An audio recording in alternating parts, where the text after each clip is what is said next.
আমি 8 ফেব্রুয়ারি 1985 সালে বিএসএফ এ কনস্টেবল র্যাঙ্কে জয়েন করেছি। তারপরে আমি বিএসএফ এ লেন্সনায়ক হয়েছি, নায়ক হয়েছি, হেড কনস্টেবল হয়েছি, ইএসআই হয়েছি, এসআই হয়েছি। আর ইন্সপেক্টর হওয়ার পরে আমি 31 জানুয়ারি 2025 রিটায়ারমেন্ট হয়েছি। আমি BSF training centre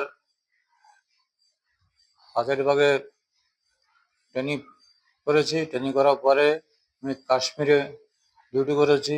Kashmir duty করার পরে আমি পাঞ্জাবে যখন মিলিটেন্সি পিরিয়ড ছিল তখন পাঞ্জাবে ডিউটি করেছি। তারপরে পাঞ্জাবের পরে আমি রাজস্থান ডিউটি করেছি, আবার পাঞ্জাব করেছি, আবার 3বার আমি কাশ্মীরকে ডিউটি করেছি। কাশ্মীরে এলওসিতে ডিউটি করে এসেছি।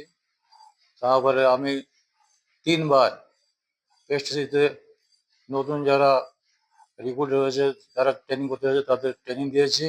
আমার চাকরি জীবন 39 বছর 11 মাস 21 দিন। রাষ্ট্রপতি পুরস্কার আমি বিএসএফ এ সারান্য কাজ করেছি। আমাকে যে সমস্ত দায়িত্ব দেওয়া গিয়েছে সেগুলো আমি ঠিকভাবে নির্বাহ করেছি। তাছাড়া আমার চাকরি জীবনে না কোনো ব্যাড এন্ট্রি আছে, অনেক গুড এন্ট্রি আছে। আর আমার কার্য এবং আমার কুশলতা দেখতে হয়ে আমাকে রাষ্ট্রপতি পুরস্কার দিয়েছে।